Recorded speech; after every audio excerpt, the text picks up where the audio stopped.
Það er komið að apríl-leiðsögn fyrir Steingate. Þetta er opinn lestur, á við fyrir suma en alls ekki alla. Svo takið til sín sem eigi. Við dembum okkur beint í lesturinn. Byrjum á því að athuga hvaða Steingate ég er að tala við og spilin greinilega löngu tilbúin. Svo fá það sem er framundan, komandi misseri og svo leiðsögn.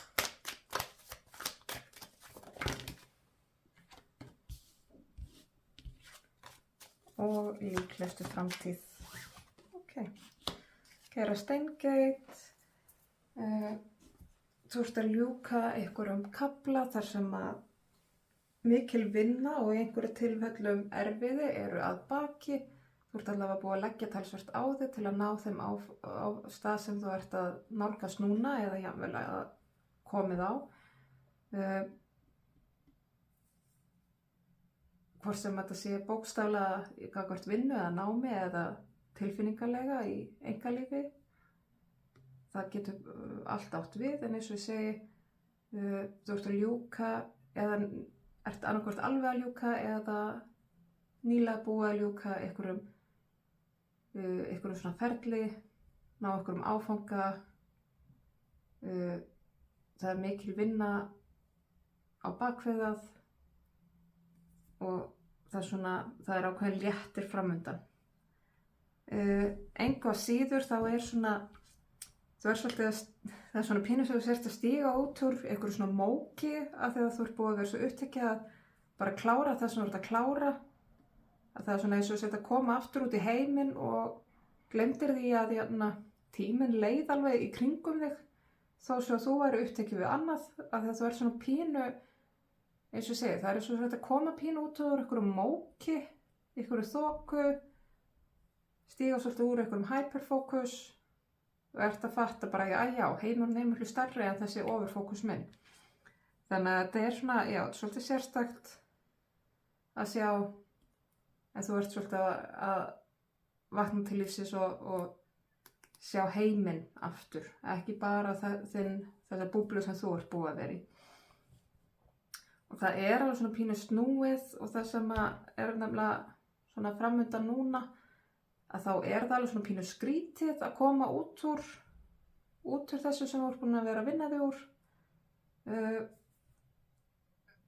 Og það er alveg svona, það er pínu áskorun í því og það er svona einhverju hluta til þá finnst þér þetta pínu erfitt og vilt kannski bara fara aftur inn í búbluna þína, eða það er eiginlega bara ekki í boði.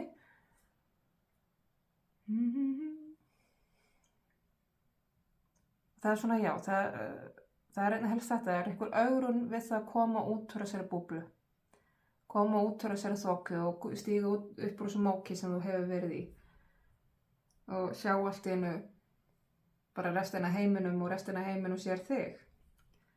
Leiðsögnin er að sýna sjálfu þér svolítið mildi, að ekki ætla að skamma þig eða píska þig eða gera lítið úr því sem þú hefur að gera.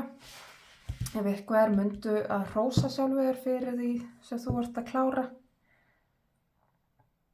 Það er ekki öllum gefið og leyfðu þér að vera bara svolítið gott við sjálft þig, og þá meina ég að vera raunverulega gott við sjálft þig og fara vel með þig og velja vel fyrir þig. Ég er ekki að tala um bland í póka og Netflix, þú veist, í 3 vikur.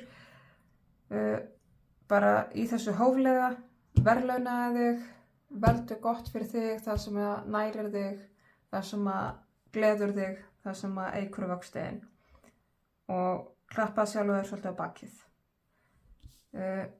Hvað var það framtíðina? Já, hún er svolítið óskýr núna því að, eins og ég segi, þú ert að koma út úr einhverju þoku, einhverju móki og þá er bara rosa erfitt að velta fyrir sér endilega hvað næst. Og það er svona pínu óöryggi í þér gagnvart því að vita ekki hvað þú ætlar að gera næst, að vera ekki búið að ákveða einhver farveg.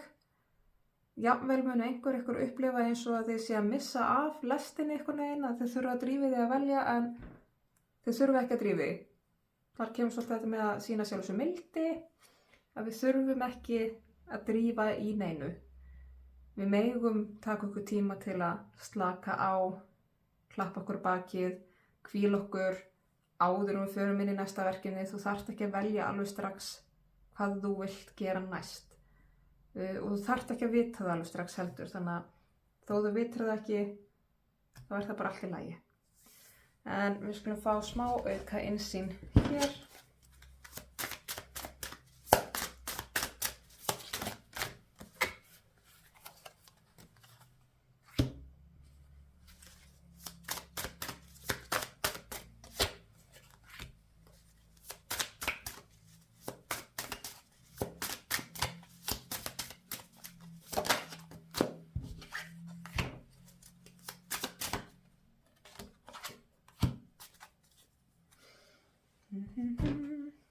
Það bara svolítið mikið verið að hamra á því sama. Þú búið að vera með fókusin allan á einu stað, þannig að þú hefur ekki getað séð umhverfið þitt. Hefur jafnvel verið ómeðvituð hvað hefur verið að gerast fyrir utan þennan eina fókuspunktinn og jafnvel verið svolítið blint gagnvart umhverfinu þínu eða heiminum umhverfis þig eða þessu sem þú hefur að fókusa á.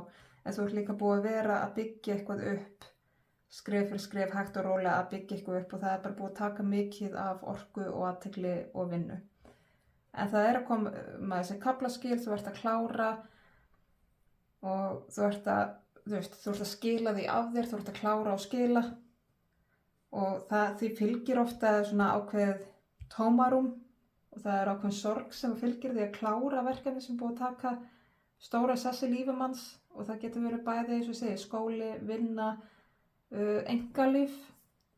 Það oft, bara, þó að maður sé alveg tilbúin til þess að vera búin með þetta og maður tilbúin til að útskrifast allt það, þá þetta samt ákveðin kveðjustund líka og það getur oft verið svona tregablandið og það getur alveg verið erfitt og sárt og maður saknar og maður veit varla af hverju.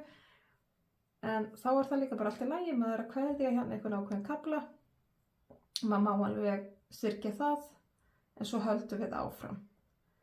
Og eins og ég sagði, ekki píska þig, klappa þér á bakið, vertu svolítið gott og sjálft þig, sérstaklega í þessum kveðjustundum, að leyfðu þér þá að syrgja þegar þú þarft að syrgja.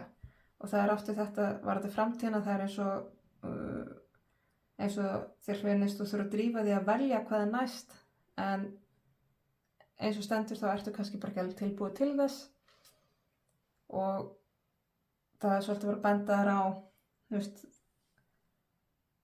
þú þarft ekki að velja strax, þú þarft ekki líka þegar margir valmöguleikar í boði, þú þarft ekki að velja þá alla, það má velja eitthvað eitt núna og svo eitthvað annað bara seinna.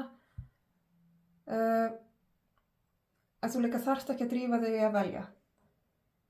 Ef þú frekar að njóta bara afraksturins aðeins lengur og taktu tíma í áttaði á því hvað sem þú vilt gera næst. Svo þið fá í lokin bara eitt spil, örstutt skilaboð til að taka heim og saman og loka lestrinum.